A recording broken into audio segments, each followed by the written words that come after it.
Olá, leitores do Bahia Notícias, eu sou Camila São José, repórter da coluna de Justiça. E hoje a nossa conversa é com a presidente da OAB Bahia, a primeira mulher a presidir a seccional baiana, Daniela Borges. Seja muito bem-vinda. Obrigada, Camila. Uma alegria para mim poder estar aqui participando do programa. Afinal de contas, a coluna Justiça do Bahia Notícias é, sem dúvida nenhuma, referência para todos nós. E ainda lhe digo, não só na Bahia, em razão do conteúdo que vocês produzem. E eu estou muito feliz de poder estar aqui. Também cumprimentar todo mundo que está acompanhando a gente. Bom, então, eu agradeço primeiro as referências, mas hoje a nossa conversa, a gente vai fazer um balanço sobre esses seus 3 anos de gestão. E para começar, queria perguntar, senhora, você foi eleita há 3 anos pela chapa União pela Advocacia. Passado esses 3 anos, próximo ao encerramento do seu mandato, você acredita que conseguiu fazer essa união da classe? Eu acredito que a gente fez essa união dentro da própria construção ali, né, para a eleição, porque a gente vinha de realidades e grupos, né, diferentes. Então, a união Dani e Cris. E acho que a gente pôde, ao longo desses 3 anos, agregar muito mais, rodando, inclusive, a Bahia inteira, as diferentes áreas da advocacia. Eu digo sempre que a gente tem um valor de atuação, que é atuar por toda a advocacia. E a advocacia, ela é plural e ela é diversa.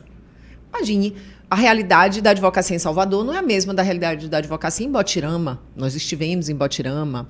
Ou em Santo Inês, há pouco tempo, estive em Santo Inês. Então, a realidade da advocacia é diferente em nosso estado, a depender da sua área de atuação. Os desafios que você vive na advocacia criminal são diferentes da advocacia tributária. Eu sou tributarista. Juizados, a gente tem desafios imensos. E, inclusive, também, eu sou um jovem advogado, eu sou um advogado já idoso, eu estou ali com 10, 15 anos de formado, eu tenho o meu escritório sozinho, eu sou empregado, eu sou associado. E a gente tem esse compromisso de atuar por toda a advocacia, compreendendo essa diversidade, compreendendo que a gente tem que atuar nessas diversas demandas e desafios que a advocacia enfrenta, mas também fazendo mais por quem precisa mais. Eu acho que isso também é um compromisso nosso. Existem advogados que precisam mais do apoio da instituição. E a gente tem, ao longo desses 3 anos, construindo diversas ações para trazer esse olhar especial para o interior, compreendendo a diversidade, inclusive, dentro do próprio interior, né? O OAB por toda a Bahia.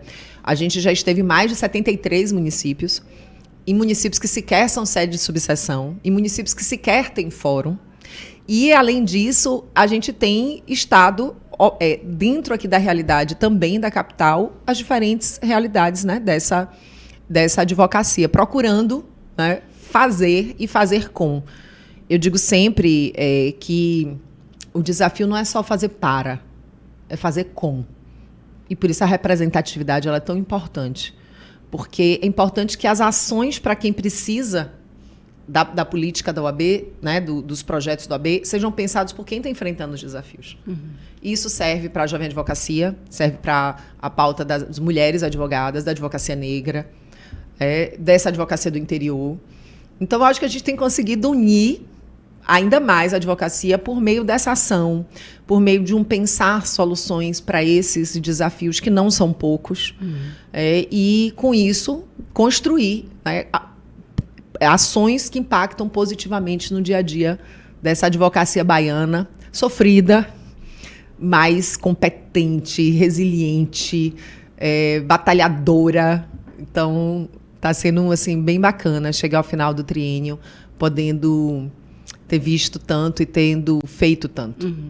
Você já adiantou essa questão do interior. Na sua gestão, você focou muito viajar pela Bahia, né? Seja na inauguração de subseções, salas de advocacia, até desagravos públicos, né, a favor de advogados.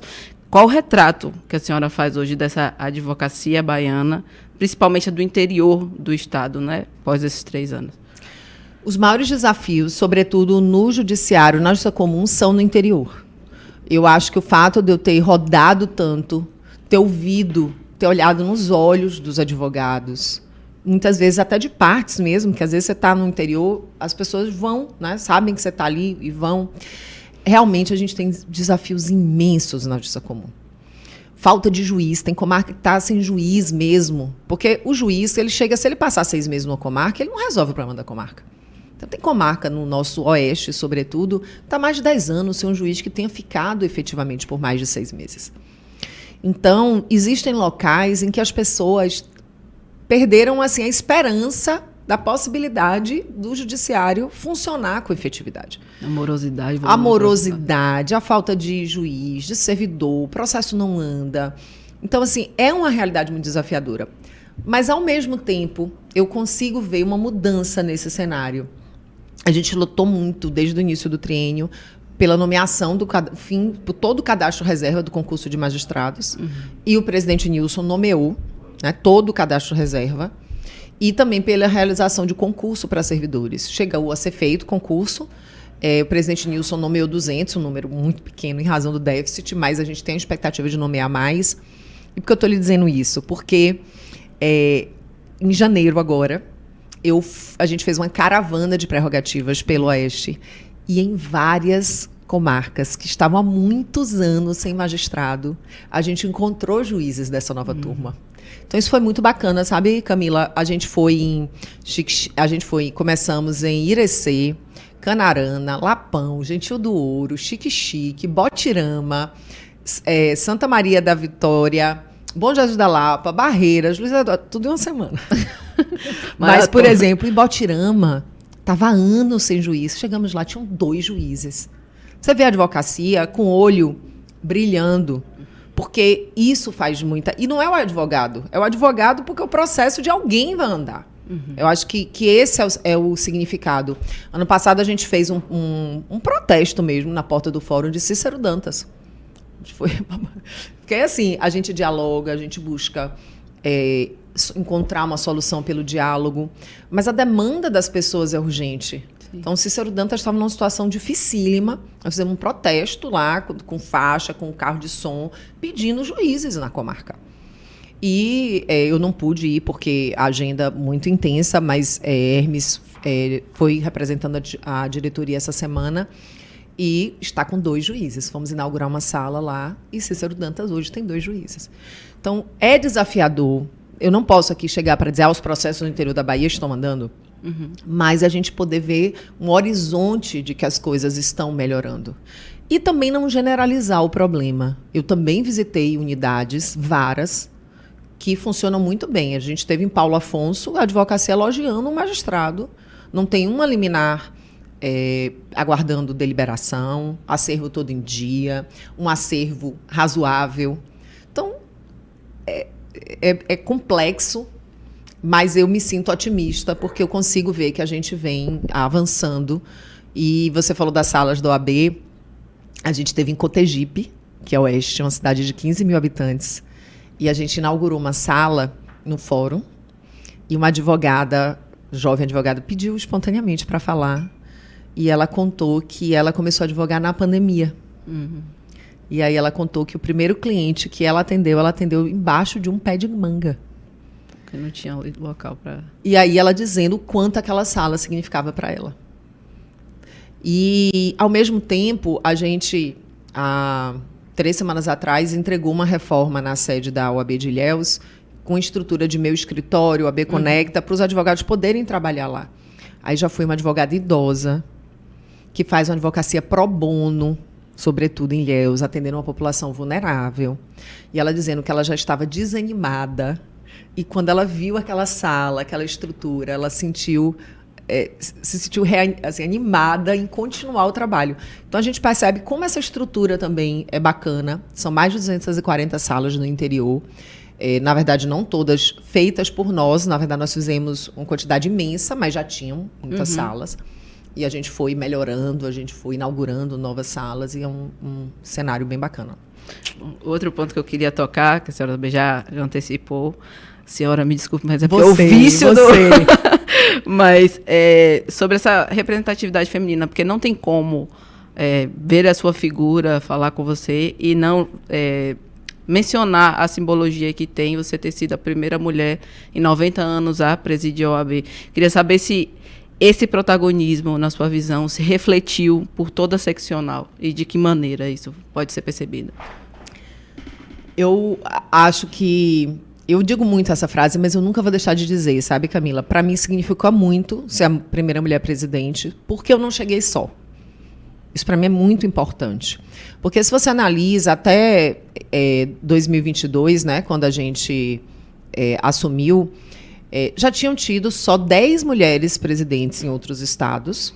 Muito pouco, porque se você pegar 27 estados em 90 anos de OABs, com mandatos bienais ou trienais, 10 é nada, né? Sim. Muito pouco. Mas quando você olha, era uma mulher, sozinha. Então, poder, na verdade, chegar fazendo parte de uma grande transformação. A OAB hoje, ela é outra. E ela é outra no Brasil todo. E eu, de alguma forma, né, tendo no triênio anterior, eu presidi a Comissão Nacional da Mulher Advogada, e a gente tendo liderado essa transformação, junto com um coletivo, porque as mulheres só avançam no coletivo. Uma só né? puxa a outra, né? E junto com a pauta racial. Na época, eu me lembro, tentaram jogar as mulheres umas contra as outras. E a gente se deu as mãos e disse, olha, ou vai paridade de gênero e cota racial, ou não vai. As duas coisas caminham juntas. Uhum. E aí a gente hoje vê em todos os estados, né, essa paridade de gênero, as cotas raciais, a OAB mudou. Isso é a maior transformação pela qual o sistema OAB passou em toda a sua história.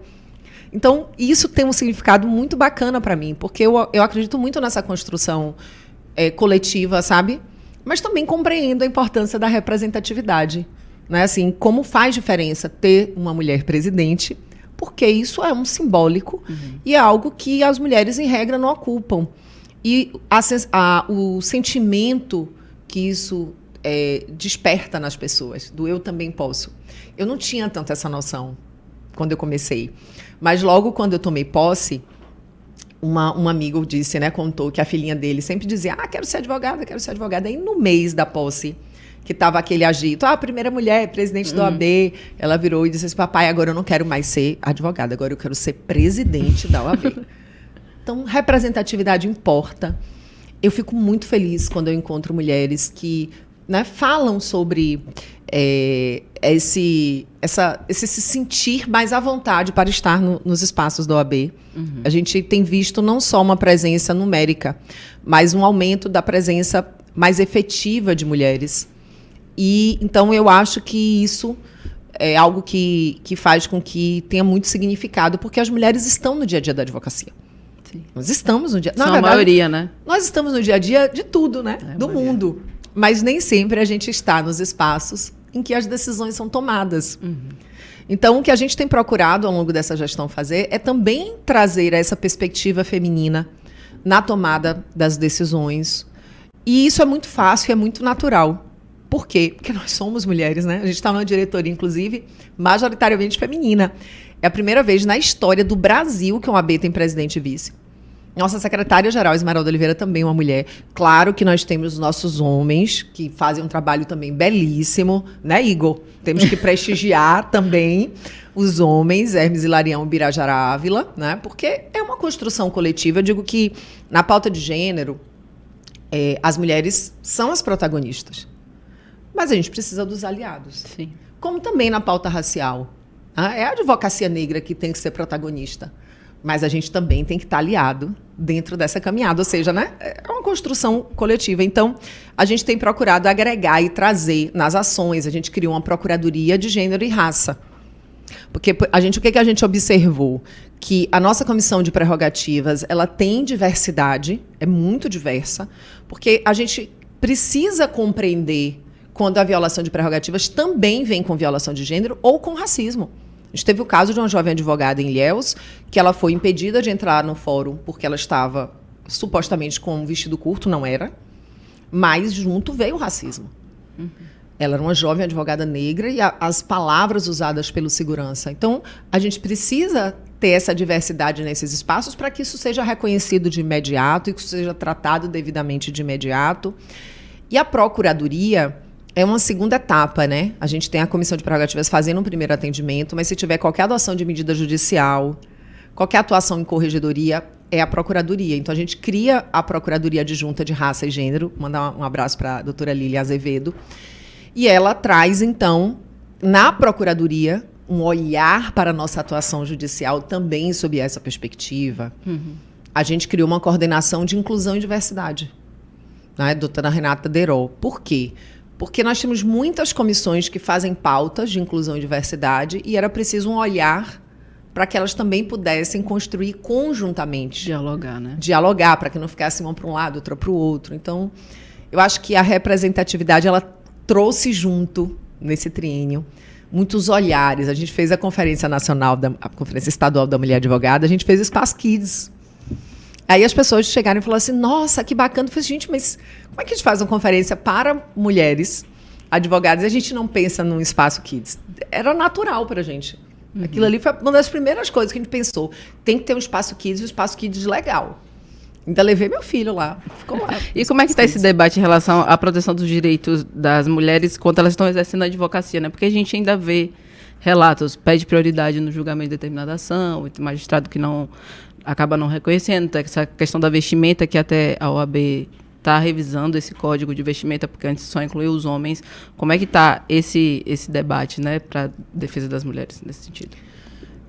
As prerrogativas das mulheres advogadas são duas coisas que eu compreendo de maneira diferente, né? Então, você tem as prerrogativas da advocacia, sim, adentrar livremente fóruns e tribunais, que pode ser violada numa perspectiva de gênero. Então, o direito de entrar livremente em fóruns e tribunais é um direito de qualquer advogado. Né? E se eu sou impedida de entrar no fórum, eu estou tendo essa prerrogativa violada. Mas se eu sou impedida de entrar no fórum por causa do tamanho da minha saia, eu tenho aqui uma questão de gênero. Né? Qual é o tamanho? Teve há uns 4 anos atrás, uma juíza no interior do Rio que determinou o tamanho da saia da advogada e tinha uma pessoa, um funcionário que media com régua. Né? E aí, na época, teve até uma campanha, sua toga não mede a minha saia. Né? Então, assim, ou seja, é preciso esse olhar e, além disso, existem as prerrogativas realmente relacionadas à mulher no exercício da advocacia, que são, sobretudo, para proteger e pensar a realidade das mulheres na maternidade. As mulheres são livres, se vão decidir se vão ser mães ou não. Né? Mas é muito importante que nós temos políticas para garantir às mulheres o direito de exercer a maternidade e a sua profissão. Isso é muito importante. E nas profissões liberais pode ser muito desafiador.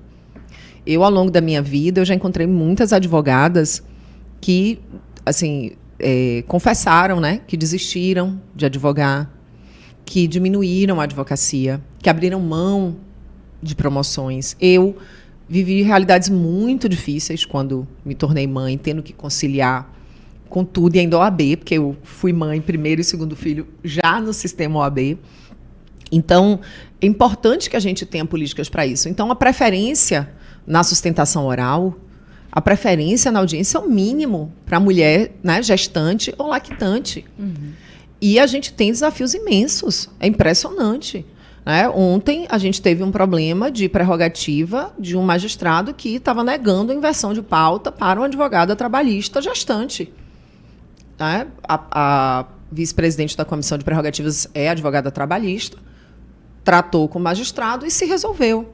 Mas a gente sabe que, infelizmente, isso é um problema. A OAB acompanha os casos, atua de imediato, quando não há ali... Porque, às vezes, também, quando a mulher procura, já houve a violação. Aí a gente vai fazer as atuações em corregedoria, as atuações judiciais. Então, a gente tem um cuidado especial em relação a isso, porque eu fico pensando, é o mínimo. Eu vi casos, por causa do virtual, que o magistrado ele diz assim, não, mas é virtual, ela está em casa. A gente não sabe o que é um bebê. Não sabe o que é a rotina de uma mulher, por exemplo, com um bebê de 2 meses. Né? Tem um outro tema que é processual, porque a lei diz que você tem direito à suspensão dos prazos quando você é a única advogada no processo. E aí lá tem uma formalidade do você comunicar. Né? Você tem que comunicar o cliente e comunicar os autos. Tem magistrado que entende que a mulher teve o neném, ela tem que sair peticionando em todos os processos dela, informando que ela teve o neném. Aí. Veja, essa interpretação é tornar nula a norma. Essa interpretação não é razoável. É uma das coisas básicas que a gente aprende no curso de Direito, que você não pode dar uma interpretação à norma que a torne nula no seu efeito e na consequência desejada. Então, a gente tem, inclusive, também feito um trabalho técnico, né? Fred Didier e Paula Sarno têm artigos publicados, a gente tem procurado divulgar isso, outros autores também, defendendo que não. A mulher advogada, ela tem o prazo suspenso. Se for marcado uma audiência, se for aberto um prazo, ao final dos 30 dias, ela aí comunica e o prazo tem que ser devolvido. Porque aí você assegura efetivamente que a mulher... os primeiros 30 dias na maternidade são assim de uma exaustão tão imensa, né? Então a gente tem esses desafios ainda, eu sei disso, e a gente tem procurado trabalhar de diversas formas para poder prevenir, porque eu digo sempre, o nosso objetivo principal é que não haja violação, portanto é educativo, é divulgar, é difundir, mas tendo a violação da prerrogativa, a gente chegar junto, né, da mulher para poder assisti-la. Então não é nenhum problema de legislação, é um problema mais de comportamental, né? Um machismo que, enfim, é regado em vários setores sociais. Bom, um outro ponto é a questão do movimento da chamada advocacia jovem, né? Recentemente foi aprovado esse plano estadual de apoio aos advogados em início de carreira. Queria que a senhora destacasse como é que tem sido esse suporte para esse grupo, né, que está iniciando na advocacia. Começar é sempre difícil, né? Em qualquer lugar. Eu até brinco e falo, você pode ter 40, 50 anos. Se você começa num lugar novo, numa função nova, você sempre tem um desafio. Sim. E começar numa profissão envolve desafios imensos. A gente sabe disso. Então, é aquilo que eu falei no começo, né? Esse desafio de atuar por toda a advocacia, mas fazer mais por quem precisa mais. O bacana do plano é que, na verdade, quase tudo que está no plano a gente já faz. Porque a gente tem uma história, né, assim, de atuação em prol da jovem advocacia. Existe a cláusula de barreira de 5 anos. Então, quem tinha menos de 5 anos de OAB não poderia integrar o conselho. Essa cláusula diminuiu para 3 anos. Mas veja que a gente tem essa realidade. E aí vem aquela premissa que eu falei. Não é só você fazer para, é você fazer com. Como é que você está ali pensando numa política para um jovem advogado se você tem 15, 20 anos de formado? Hermes até conta que quando ele formou, a comissão da Jovem Advocacia eram todos homens mais velhos e brancos. Acho que tinha uma pessoa negra, enfim. Então, como é isso? Né? Como é que funciona isso? Então, Luiz Viana, ele criou o Conselho Consultivo da Jovem Advocacia. Já que não tinha como jovens integrarem um conselho, criou um conselho consultivo para que os jovens advogados debatessem os seus problemas, os seus desafios e apresentassem propostas para a gestão, para o triênio, para o conselho. Então, veja que isso é um valor nosso já, né, histórico, e isso tem feito com que a gente já tenha, ao longo dos anos, venha implementando muitas ações, o desconto, que é algo que eu sei que faz muita diferença. Alguém pode pensar assim, é pouco dinheiro. Não é, para quem está começando uma carreira, não é. Faz toda a diferença, o desconto de 50% na anuidade. E chegar junto na parte de formação mesmo, de apoio, sabe, Camila? Eu me lembro, assim, a minha ansiedade, assim, na hora de eu assinar a minha primeira petição. Tipo assim, porque quando você assina como advogada, é sua OAB ali, né? Sim. E às vezes você tem dúvida. Eu estava esses dias relembrando, né, minha primeira ação, eu sozinha aqui. E na época não tinha Jus Brasil, não tinha modelo. Então eu abri lá a página em branco no Word, excelente, do zero. Não tinha Google. Não tinha Google. Então você lá, poxa, e aí você dá aquele frio na barriga. Então a gente tem o programa do 6º ano, que é um programa que busca apoiar o advogado nesse primeiro ano depois da formatura. Uma quantidade imensa de benefícios que hoje, na verdade, existem. A maioria, na verdade, é para toda a advocacia. Mas a gente organizou eles para apresentar para o jovem advogado. Você sabia que a OAB dá recorte das publicações gratuitamente? 3. Então, você não precisa gastar o dinheiro contratando uma empresa para isso. Você sabia que a OAB tem um programa de gerenciamento de processos? Ou seja, ao invés de você contratar um particular pago, você tem como usar o meu escritório virtual, e nesse meu escritório virtual você vai cadastrar seus processos, você vai gerar relatório para o cliente, você vai controlar seus prazos. Então, esse suporte que o advogado tem e que faz muita diferença, porque na hora que você tem uma sala da OAB com computador, internet, câmera que ele faz audiência, o Jus Brasil gratuito, no acesso ao Juiz Brasil gratuito na máquina. O advogado jovem ele pode chegar ali, fazer a petição dele, protocolizar. Ele tem como gerar os relatórios e gerenciar os processos, fazer audiência, a sustentação oral, e tudo na estrutura da OAB, ou seja, sem custo, facilita muito. Então, a gente tem uma série, né, de ações pensadas exatamente para a jovem advocacia e nessa perspectiva prática. As nossas audiências simuladas, teve uma que o Zoom ele tem limite, né, de 1.000 pessoas. Teve uma audiência simulada que a gente fez no OAB que a sala estava lotada, o nosso auditório cabe em 120 pessoas, a gente abriu uma sala ao lado, então tinham mais de 200 advogados na OAB e mais de 1.000 advogados no Zoom. Porque é um projeto muito bacana. A gente convida um juiz, a gente convida, se for criminal, um promotor. E aí tem um caso, a depender tem as testemunhas e as pessoas podem levantar a mão e fazer pergunta. Então é um projeto sensacional da OAB Jovem. E aproveitar para agradecer essa nossa OAB Jovem. Porque, como eu falei, né, Sarinha Barros e toda a OAB Jovem, é esse compromisso de pensar essas ações. Por que é tão bacana? Por que dá tanta gente? Porque é exatamente as dúvidas que eles têm, que não são necessariamente as minhas dúvidas, né? Sim. Eu acho que na prática é diferente. Né? Exato. Bom, só pontuar agora sobre a questão da inadimplência. Já pontuou antes, uma pincelada, mas hoje a OAB ela tem 72 mil inscritos, se eu estiver errada, pode me corrigir. E cerca de 57 mil desses estão ativos, né? No último balanço divulgado pelo Conselho Pleno, o índice de inadimplência ultrapassava os 40%. Vocês chegaram a fazer algumas movimentações de reduzir em 20% a anuidade para esse ano, um programa de refinanciamento, mas quais são esses principais obstáculos para lidar com esses inadimplentes e essas questões das sanções, né? Porque por um período, não ainda na sugestão, mas chegaram a ser proibidos de acessar os sistemas da OAB e tudo mais, mas como é lidar com esse cenário assim, de inadimplência? Hoje o número é maior, né? Então hoje a gente tem mais de 80 mil advogados inscritos e os ativos estão em torno de 63 mil. Então a gente já tem uma advocacia ativa maior. E a nossa adimplência, né, hoje já está, eu não vou me lembrar agora de cabeça o número, mas a última vez que eu chequei, a gente já tinha conseguido aumentar, assim, positivamente a nossa adimplência, que estava já na casa dos 60% e alguma coisa, então a gente conseguiu sair da casa dos 40% de inadimplência.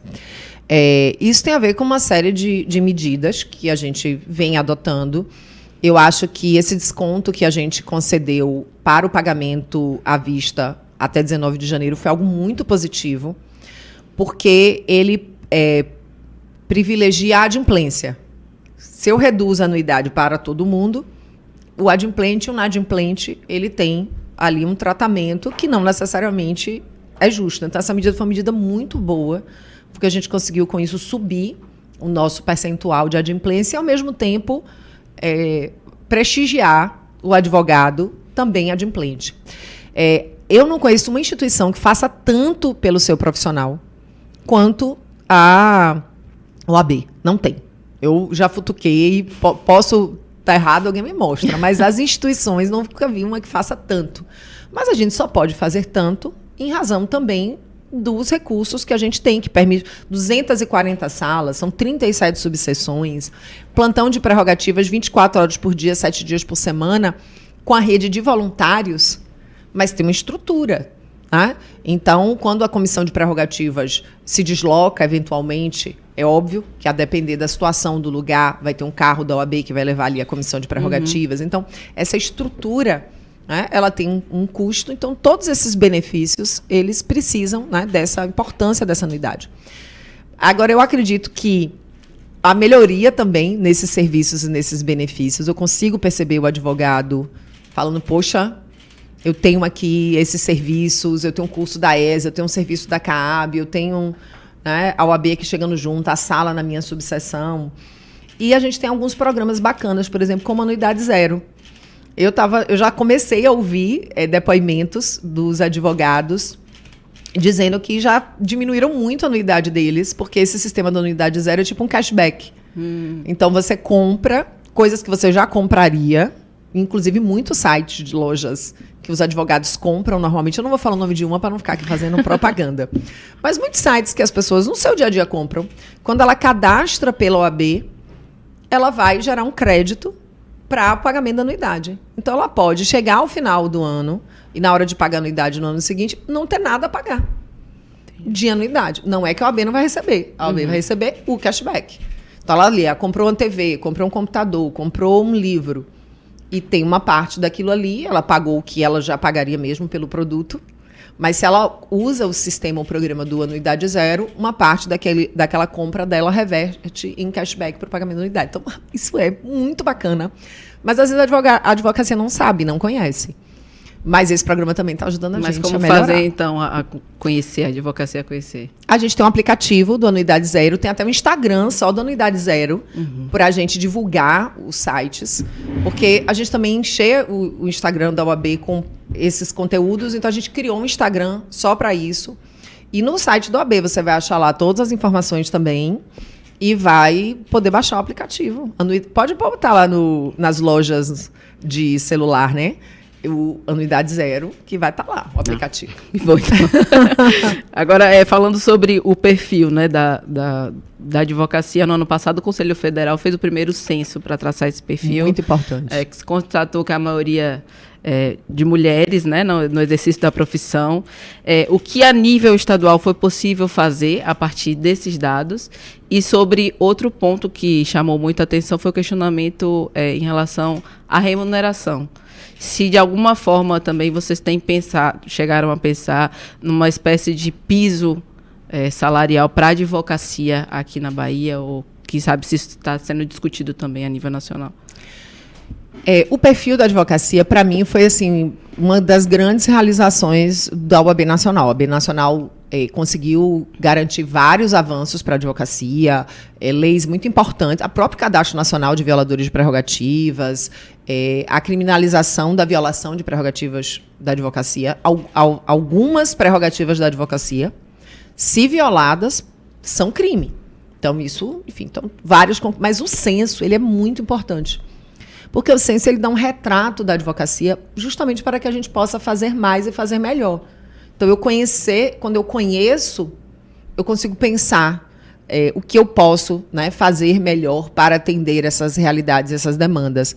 Então, o censo, ele tem sido ferramenta para a gente, né, para a gente poder pensar ações para atender a essa realidade da advocacia. E uma das coisas que, sem dúvida nenhuma, quando a gente olha o censo, que nos preocupa é a remuneração, né? O percentual de advogados com uma renda que, inclusive, está abaixo do piso de referência da OAB Bahia.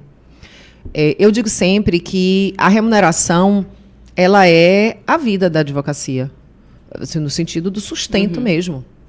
Alvará é vida para a advocacia, o alvará é a vida do profissional ali, é o que ele vai garantir a ele pagar as contas em casa, os boletos. O boleto chega para todo mundo. Então, a gente tem uma série de ações pensadas para isso.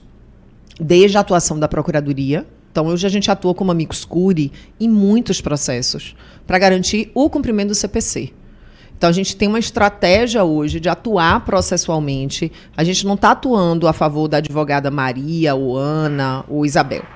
A gente está atuando na defesa dos honorários da advocacia que têm que ser fixados dentro dos limites do CPC. A gente não pode ter honorários da advocacia fixados abaixo dos parâmetros do CPC. O direito à livre contratação dos honorários, porque tem magistrado que quer se meter no contrato do advogado.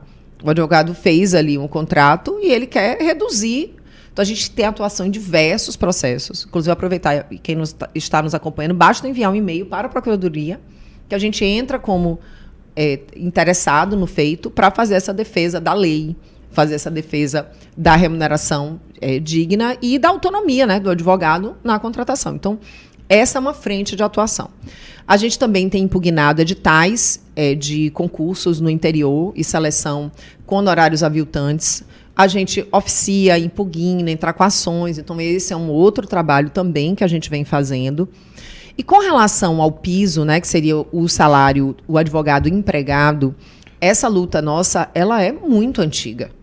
A gente fez inúmeras audiências, a OAB Jovem, inúmeras audiências públicas. eu não vou me lembrar exatamente o ano, mas acho que talvez 2016, 2017, diversas audiências públicas para se chegar a um valor de referência. E esse valor de referência nós tentamos fazer com que ele se tornasse lei. Por quê? Porque para ele ter uma força vinculativa, ele precisa ser lei estadual. Nós nos esbarramos aí com a questão da competência, porque a competência da iniciativa é exclusiva do governador. Então, para a gente ter esta lei que traga o piso como algo impositivo, a gente depende de uma lei cuja iniciativa é do governador. Isso já vem sido tentado há muito tempo. Nós tivemos uma reunião com o governador Jerônimo, e estávamos à diretoria, nós apresentamos 2 temas, e um tema foi exatamente o piso da jovem advocacia, assim, o piso da advocacia, né? Porque você pode também ter um advogado com 15 anos vivendo essa realidade, formado vivendo essa realidade. Então, essa é uma atuação nossa, mas que a gente depende do governo do Estado. E como foi a receptividade dele nesse... Naquele momento, foi uma receptividade... Ele estava no começo do governo e se dispondo ali a tratar do tema. A gente apresentou também um tema do dativo e a gente, desde então, vem tratando com o secretário já em algumas oportunidades. Né? Então, a gente não deixou, não chegamos lá e colocamos e já recebemos o secretário, já fizemos reunião. O secretário está até licenciado agora, mas, enfim, fizemos e estamos monitorando o caso. Agora, para além disso, nós temos um piso de referência que foi aprovado naquela época. Né? E que, inclusive, é óbvio que o valor, naquela época, foi aprovado 3.500, mas isso em 2017, esse valor corrigido. Né? Então, assim, nós temos um valor de referência, que é o que nós podemos fazer. Isso foi aprovado com base em audiências públicas, foi um valor, enfim, que foi discutido pela própria Jovem Advocacia. Então, esse valor de referência, ele existe. Agora, ele não tem a força vinculativa, e isso não depende efetivamente de nós. Agora, a gente tem feito coisas muito bacanas também, de atualização da tabela de honorários. A gente incluiu diversos novos serviços detalhados, né? Porque isso ajuda o advogado na hora de cobrar. E tem uma coisa muito bacana agora, Camila, que a nossa tabela é atualizada todo mês. Ela tem um índice de correção. Então, todo mês, a gente já aplica o índice de correção. Eu sei que a gente não tem uma inflação tão elevada, mas vai fazendo diferença ali, porque todo mês, na hora que entra na tabela, a tabela já está devidamente corrigida pelo nosso índice. Então, isso é uma novidade também nessa gestão. Então, a gente vem enfrentando em várias frentes, né, esse tema, seja o honorário legal do CPC, seja o honorário contratual, seja os concursos, as licitações, seja a questão do salário, né, no caso dos advogados empregados. Então, a gente tem procurado atuar, porque a gente sabe efetivamente a importância da remuneração. Eu digo sempre assim, tudo que um advogado quer é viver dignamente da profissão. Falando dessa questão de honorários, só para pontuar, tem agora a Câmara de Mediação de Honorários, né? Como é que isso funciona e para o advogado que ainda não sabe, que esteja assistindo, para buscar... Projeto quentinho, saindo do forno. E, assim, a repercussão foi muito positiva. Primeiro porque a mediação é um caminho que eu acho que a gente tem que estimular sempre em todo tipo de demanda, né, que envolva discussões sobre direito. E essa iniciativa é uma iniciativa muito bacana, a gente criar uma câmara de mediação. Então, o advogado que ele está com dificuldade de receber os honorários dele, ele pode procurar a câmara, e a câmara vai funcionar como mediadora, tentando ali mediar advogado, cliente, para o pagamento dos honorários. Então, um projeto muito bacana. Nosso secretário adjunto, Bira, ficou à frente desse projeto e já... saindo do forno, já está tendo procura já.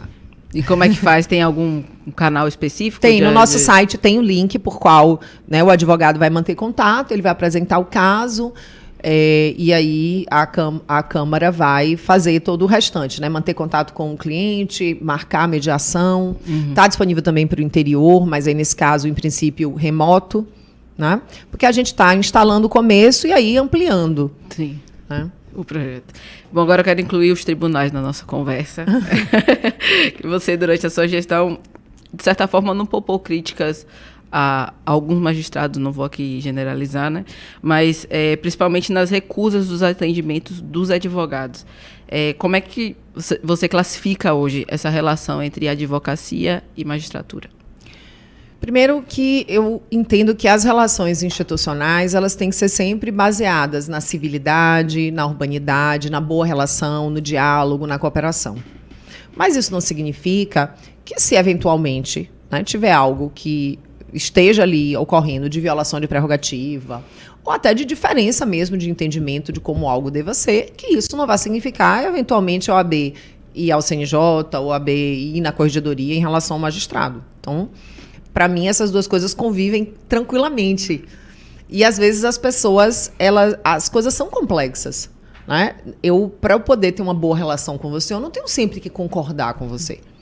E eu acredito que a gente, dentro das relações institucionais, também funcione dessa mesma maneira. Então, a gente tem tido sempre, da nossa parte, uma relação de cooperação, de diálogo, buscando a solução. A gente não busca o conflito, a gente busca a solução. E, eventualmente, eu vou até lhe dizer, a maioria das vezes a gente encontrou as soluções. Em muitos casos, nós encontramos as soluções. A gente encontrou no presidente Nilson, estamos encontrando na presidente Cíntia, 2 presidentes do tribunal muito imbuídos em transformar, em melhorar a prestação jurisdicional. Isso é visível. Só que os problemas são problemas históricos. O presidente Nilson não ia conseguir mudar tudo em 2 anos, e a presidente Cíntia, eu acho que ela está com muito gás, mas ela também encontra uma realidade histórica. Então, eu acho que a gente tem tido essa relação boa. Agora, os problemas existem e a gente, de fato, tem alguns temas, como o atendimento da advocacia, que é um problema. Uhum. Aí, vamos lá. Primeiro, dizer que tem muito juiz que atende. Tem juiz, inclusive, que atende, de fato, sem até restrição de horário. Né? Tem outros que organizam os horários. Então, você chega ali, você sabe que aquele juiz no balcão virtual, ele atende segunda, quarta e sexta, e presencialmente quinta e sexta à tarde, enfim. Então, você vai lá, ou agenda virtual, ou vai lá. Então, tem muito juiz também que você consegue ser atendido com essa organização. E tem aqueles que não atendem de forma alguma. Ou que fazem o surpresa. Você não sabe como é que você faz para achar ele. Que é um resultado muito ruim para a advocacia. Porque eu vou na vara. Eu estou falando porque eu passo por isso. Sim. Eu vou na vara, quero despachar com o magistrado. Sim, não tá. Que dia eu encontro? Não sei. Então, às vezes tem lá o papelzinho, o juiz atende a qualquer momento. Mas se eu chego na vara e eu não sei que dia ele está lá, né, e eu não sei o balcão virtual, eu tenho algumas varas que não funcionam o balcão virtual. Né? Tem algumas varas que abre surpresa. Então, tipo, você passa ali a semana inteira entrando, não tem horário disponível, 11 horas da noite, segunda-feira, botam lá os horários. Como é que eu vou estar na internet 11 horas da noite para saber se abriu o horário para o dia seguinte? Então, preciso ter uma clareza. Porque se eu chego na vara, não, o magistrado está aqui presencialmente terça e quinta, ou a doutora pode aqui entrar no link e agendar no balcão virtual, tá pronto. Se for uma medida liminar, eu vou insistir. Se for algo que eu posso esperar, eu vou ali recorrer aquelas vezes. Então, a gente está aí nesse trabalho para a campanha Atender é Lei. A gente tem mapeado os magistrados com os quais a gente tem problema. Uhum. Porque uma das coisas que eu acho que tem de diferença no nosso trabalho específico, né, nesse ano especialmente, é dar nome. No sentido de ir aonde está o problema. Porque tem muito magistrado que não tem problema nenhum. Então, a gente está mapeando os juízes que efetivamente não atendem, ou que atendem, mas de uma maneira que deixa a advocacia sem um mínimo de organização para poder saber que horas consegue despachar com o magistrado. E a gente tem feito as visitas para tentar resolver, e não resolvendo, a gente tem ainda a corregedoria. Tem surtido efeito? Tem surtido efeito. Muitos magistrados, inclusive, com a conversa, têm resolvido. Porque a gente não tem alegria nenhuma, Camila, em ir à corregedoria. Eu não tenho alegria nenhuma em ir à CNJ. Nenhuma. Eu quero resolver. O que a gente quer é a solução. A gente quer, efetivamente, que a advocacia possa ser atendida. E, óbvio, quando o juiz chega para mim e diz assim, não, eu quero aqui, nós vamos marcar 2 dias aqui presencial, estou aqui disponibilizando e tal. Ok. Mas é importante que esse atendimento seja feito. Então, esse é um tema muito caro para a gente. Agora, o advogado ele tem que trazer para a gente. Isso é importante, porque a gente até está fazendo um trabalho de mapeamento. A gente botou advogados, óbvio, da UAB, do Sistema UAB voluntários, para identificar. Mas pode ser, a gente está fazendo busca ativa. A gente está fazendo busca ativa. Mas pode ser que alguma coisa passe. Uhum. Então, o advogado que está acompanhando a gente, ele também precisa dizer, olha, esse juiz aqui não... Mas, por exemplo, tem um caso, não vamos falar nomes, notório aqui em Salvador, que não atendia advogado de jeito nenhum, tá com... O próprio CNJ instaurou um procedimento. Sim. Então, é o nosso trabalho. A gente tem um outro magistrado que a OAB representou 9 vezes contra ele na corregedoria. Alguns arquivados, mas ele recentemente foi afastado pelo tribunal. Uhum. Então, é um trabalho que a gente vem procurando fazer com seriedade, né? Porque a gente tem que também valorizar os bons magistrados, porque o nosso trabalho não é um trabalho de contraposição, não é nós versus ninguém, é todo mundo junto por uma melhor prestação jurisdicional. Uhum. Agora, eu preciso, para esse resultado da melhor prestação jurisdicional, poder dizer o que também não está funcionando e tentar construir essas soluções.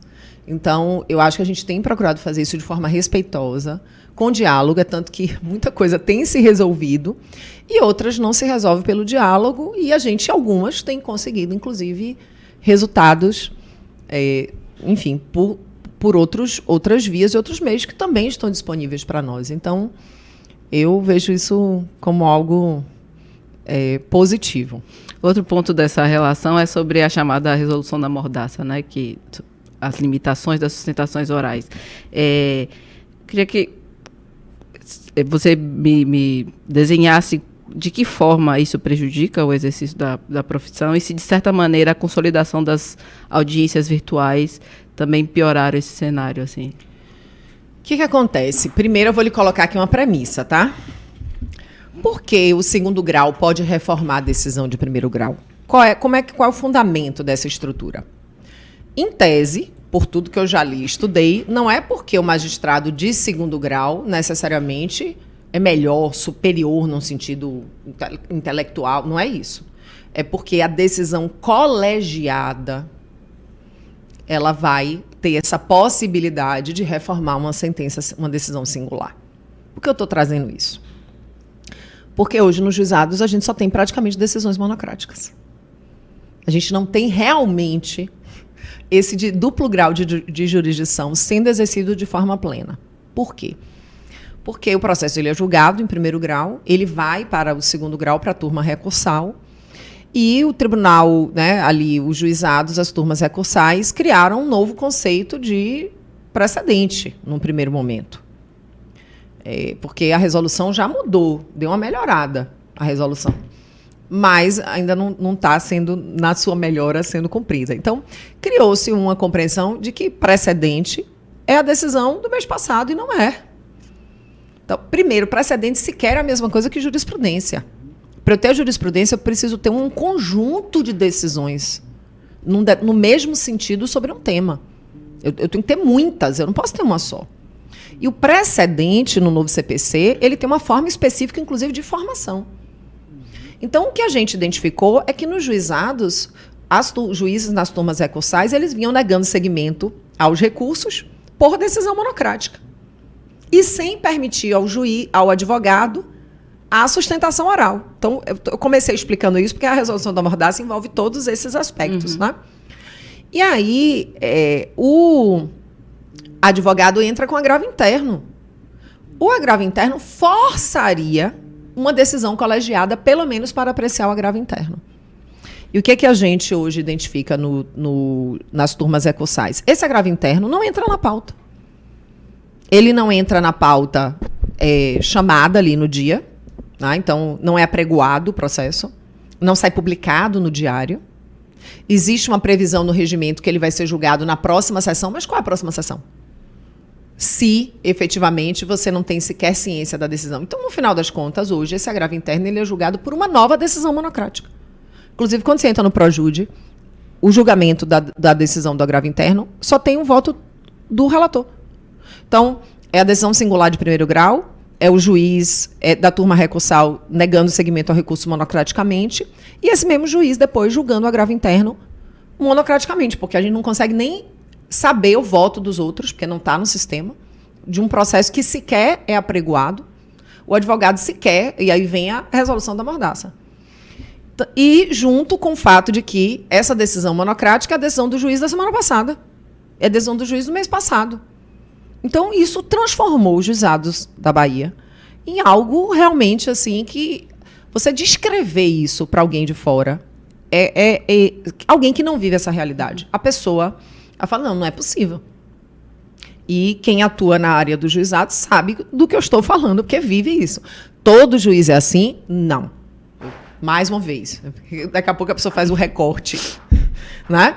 Eu estou dizendo que todo magistrado é assim? Não. No juizado nós temos magistrados excelentes, nós temos magistrados sérios. Mas, de maneira geral, isso hoje é uma realidade nos juizados. E aí fica muito difícil, não é só para o advogado. Fica difícil para a parte, para o cidadão. Porque tem uma turma que vai julgar de um jeito e outra turma que vai... Quer dizer, na verdade, não é nem a turma, né? O julgador ali numa turma e o julgador no outro, completamente diferente e sem de fato, uma jurisprudência. Quando nós entramos no CNJ, tentamos resolver de todas as formas isso, no âmbito do tribunal, não conseguimos. Já tivemos diversas reuniões no tribunal. Entramos com a representação no CNJ. Quando entramos com essa representação, o tribunal mudou a resolução. No que ele muda a resolução, ele passa a trazer essa questão do precedente. O tribunal teve uma iniciativa muito bacana, que foi criar a turma de uniformização de jurisprudência. Aí sim é o precedente. Inclusive, Dr. Pablo Stolzen está à frente desse projeto. E isso já é um avanço muito bacana. Qual o problema? É que os juízes, apesar da mudança da resolução, apesar da criação da turma de uniformização de jurisprudência, tem alguns magistrados das turmas recursais que continuam julgando monocraticamente sem ser com base em precedente. Você acha que esbarra também muito nesse debate que está a nível nacional quanto às decisões monocráticas do Supremo, esse embate que tem Congresso e o STF? Eu sei que é outra perspectiva, mas acredita que se assemelha a essa discussão ou são coisas completamente distintas? Eu acho que são coisas diferentes.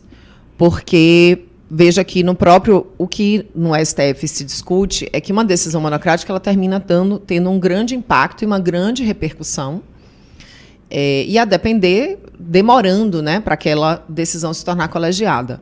Mas você não vê no Supremo a decisão monocrática não sendo, em algum momento, levada à votação. Né? Então, e os agravos, efetivamente... sendo julgados em decisões monocráticas, entende? Uhum. Então, no final das contas, o problema aqui nas nossas turmas recursais é que o que a gente tem assistido é, de fato, o julgamento sendo totalmente feito por uma única pessoa. O relator ali, ele já monocraticamente nega seguimento ao recurso e o agravo interno, ele também nega seguimento ao agravo interno. E com a advocacia sem direito à sustentação oral. Uhum. Sempre para dizer, excelência, esse caso aqui, não é isso aqui, não. Essa decisão aqui, ela faz referência a um fato que não é o fato dos autos. Não tem nem essa possibilidade dentro dessa tramitação.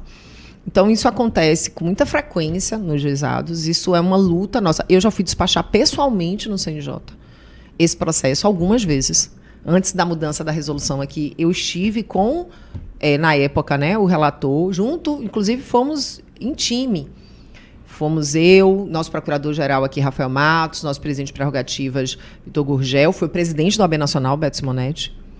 Aí veio a mudança da resolução. Aí, mais recentemente, eu fui despachar pessoalmente lá novamente. Então, assim, é um tema que a gente tem tratado e eu tenho procurado falar. Né? Por quê? Porque tem magistrados que não fazem isso. Então, eu espero também que eles, entre eles lá, percebam que a gente está pedindo que a lei seja cumprida. Que só seja negado seguimento aos recursos quando, de fato, houver precedente. E aí temos a turma agora de uniformização de jurisprudência.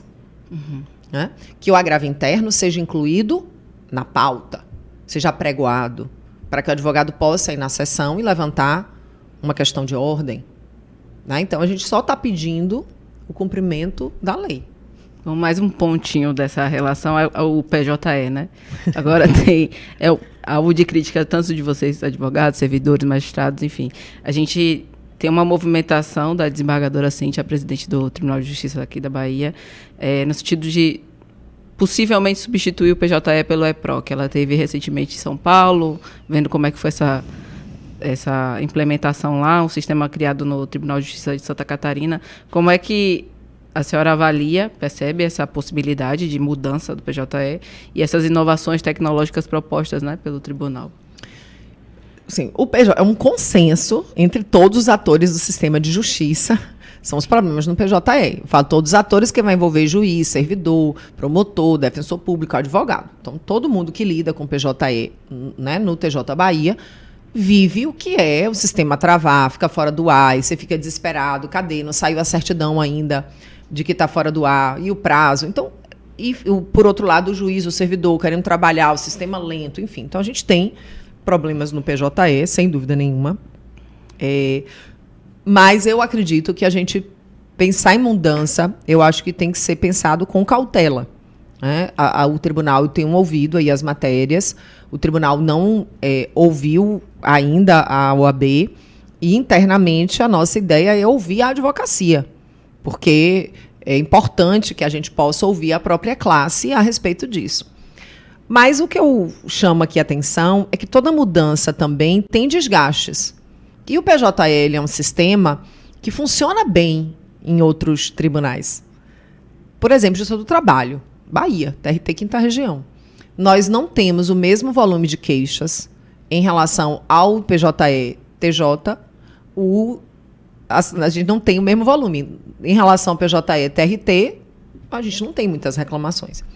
Então, eu acho que vale a pena. Né? Eu vi o relatório da inspeção extraordinária do CNJ, no qual ele fala, né, sobre alguns aspectos do PJE que estariam tornando ele mais lento na Bahia. Uhum. Uma falta de atualização, alguns sistemas acessórios que estavam rodando junto com o sistema. Então, dentro desse aspecto, será que isso não melhoraria o PJE, que é um sistema ao qual as pessoas também já estão, em alguma medida, familiarizadas? Pela minha experiência, migrar qualquer sistema traz transtorno, traz dor de cabeça. Né? Mas eu acho que o mais importante é que o tribunal está atento aos problemas que a gente tem, de fato, hoje no PJE. Se mudar é a melhor solução, a gente vai aí... Tem que ter um tempo, né, para poder fazer essa avaliação. Uhum. A gente já está próximo do fim, mas antes eu queria pontuar mais alguns temas sobre essa questão da criminalização da advocacia. Você tem falado muito sobre isso. Eu acho que o exemplo mais recente é a movimentação da OAB em torno de Marinho Soares. Sim. Por conta de mandado de busca e apreensão na Operação Cianose, para quem não sabe, que investiga a venda dos respiradores da pandemia de Covid. Como é que você classifica o que seria essa criminalização e ao que atribui essa crescente do movimento, né? Que você tem destacado muitas vezes que isso tem aumentado cada vez mais. O que você atribui isso? Primeiro, começar assim, dizendo que, de maneira geral, a gente sempre enfrentou esse tema na advocacia criminal. As pessoas confundindo o advogado com a figura daquele que eles representam. Então, isso é um problema bem histórico na advocacia criminal e que a gente sempre atuou contra, porque o advogado está ali garantindo o direito de defesa. O direito à ampla defesa ao contraditório é um direito fundamental no artigo 5º da nossa Constituição. Eu digo sempre que ele é um dos fundamentos do Estado de Direito, do Estado democrático de direito. Porque o Estado de Direito é um Estado no qual quem exerce o poder só pode exercer o poder de forma limitada pelo direito. Então, assegurar o direito de defesa é algo essencial para se garantir que, de fato, o poder seja exercido dentro desses contornos. E na área criminal, então, nem se fala, porque você tem um Estado nessa função persecutória. Então, pensar o direito de defesa no âmbito criminal é essencial, porque há um risco, há uma possibilidade do Estado abusar no exercício desse poder e numa mitigação do bem, né, para mim, mais valioso do ser humano após a vida, que é a liberdade. Então, isso é um ponto que envolve até o cidadão comum. O cidadão comum, às vezes, ele está lá xingando o advogado, porque o advogado está defendendo aquele cara que ele odeia. E aí mistura. Né? Agora, o Estado não pode fazer isso. O Ministério Público não pode fazer isso. A polícia não pode fazer isso. Então, é preciso se separar a figura do advogado daquele que é investigado. Então, o caso de Marinho, ele é um caso muito grave, porque Marinho, ele atua no processo como advogado. E ele recebe no processo os honorários em razão deste exercício de defesa. Na hora que a gente vê, né, a delegada, aquilo ali me causou indignação, sabe, Camila? Eu falo isso porque eu fui despachar o processo de Marinho. Fui despachar no juiz, no TRF, teve agora o julgamento essa semana, eu fui despachar memorial. Então, eu vi o caso. A delegada vai buscar livro de Marinho, a delegada vai buscar as redes sociais de Marinho, mas ela não diz que ele é advogado no processo. Inclusive, enfim, então, no final das contas, o que se vê ali é uma tentativa de se colocar o advogado, que praticou diversos atos no processo, como a figura junto com aquele que ele representa. Então, nós tivemos as decisões, né, todas favoráveis, no sentido do desbloqueio das contas, da liberação do celular. Tivemos agora o resultado também do julgamento nesse sentido, confirmando a última decisão. Então, é algo, né, que é um exemplo disso que, às vezes, a gente vê na advocacia criminal. Mas eu queria aproveitar a sua pergunta para ampliar um pouco mais, né, para dizer assim, o que a gente também tem assistido hoje? É uma tentativa de trazer essa criminalização da advocacia também para outras áreas, né? Dentro de uma perspectiva do advogado que tem muitas ações. Da advocacia predatória. E isso agora está entrando na área trabalhista. Então, a gente teve um evento agora super importante, uma parceria da OAB com a Unicorp, que é a escola, né, do Tribunal de Justiça, e estava presente o conselheiro do CNJ, Marcelo Terto, também a juíza da turma recursal, doutora Ana Barbuda, e também nosso presidente da Comissão Nacional de Direito do Consumidor, falando sobre isso, né? Falando sobre a importância da gente separar o ilícito, a fraude, do exercício da profissão. E, então, a gente tem atuado de várias formas, em várias frentes. Desde o caso, e aí, só para eu concluir aqui um raciocínio, o que é importante para a gente? Chegar junto do advogado que está sofrendo um problema. Como no caso de Marinho, como em outros tantos que a gente é terceiro interessado, que a gente é amicus curiae, que a gente entra com ação. Mas a gente também tratar do problema para evitar que isso aconteça. Então, nós já tivemos reuniões com a presidente do tribunal para tratar desse assunto, com o procurador-geral de justiça para tratar desse assunto, com a GAECO. Estive presente em todas essas reuniões. Fizemos esse evento importante agora, né, no tribunal, para tratar desse tema. Estamos tratando também com o TRT, também com a própria a Justiça Federal. Por quê? Porque a gente tem a questão das ações na área previdenciária. Então, a gente tem, às vezes, uma população vulnerável que busca, junto ao INSS, ali um benefício que, em tese, pela jurisprudência, já deveria até ter sido reconhecido voluntariamente. E um judiciário que, às vezes, vai dizer, olha, se a pessoa tem muita ação, isso aqui parece um problema. Claro que não. Você ter muitos processos, isso não significa nada. Agora, se tiver fraude, a OAB, ela é a primeira interessada em efetivamente identificar e aplicar ali todo o procedimento e sanções cabíveis ao profissional que está exercendo inadequadamente a profissão. São coisas diferentes. A fraude, o ilícito tem que ser combatido e a OAB é a primeira interessada nisso. Por quê? Porque quando um advogado ele pratica essa fraude, ele está manchando o nome de toda a advocacia. Mas, tirado a fraude, o advogado ele pode ter quantas ações for. Então, acho que esse é um tema, né, de fato, muito importante, porque ele, como eu falei, começa aqui, tem um desdobramento específico na área criminal, que a gente tem defendido sempre, e, ao mesmo tempo, a gente traz aí outros aspectos também. Mas só para essa questão da criminalização, você não acredita que, de certa forma, esse posicionamento institucional pode ser interpretado como uma interferência da OAB no processo de investigação, digamos assim, da Polícia Federal, do Ministério Público, nessas operações deflagradas por ambos os órgãos? Fugir à competência? Porque, obviamente, o princípio da inocência está assegurado. Mas eu digo no processo de investigação. Se o nome está ali, todo mundo vai ser investigado e ver. Você acha que não pode acabar interferindo nisso? A questão é qual é o fato que enseja a investigação. Acho que esse é o ponto principal. Então, a gente tem diversos casos que a gente não vai atuar como a gente atuou nesse processo. Tem vários. Né? Porque qual é o fato? O que está sendo alegado? Quando a alegação é apenas o recebimento de honorários, percebe? Sim. Tem algum outro fato? Então, acho que esse é um ponto principal. É evidente que o Ministério Público e a polícia vai ter todo o direito e há um interesse público nosso e um interesse, inclusive, da OAB na investigação plena. Todo ilícito, né, deve ser investigado e comprovado e seguido o devido processo penal, os culpados serem devidamente responsabilizados. Nós também temos interesse nisso. Uhum. Agora, o que a gente não pode ter é a criminalização do exercício da advocacia. É o indivíduo ser equiparado ao investigado porque ele está no exercício da advocacia. É isso que não pode acontecer. Uhum. Em relação a qualquer outra coisa, ele vai poder ser normalmente investigado. Mas não por ele estar no exercício da advocacia. Porque senão ninguém vai querer advogar para aquela pessoa, percebe? Sim. Então, no final das contas, o que está sendo cerceado?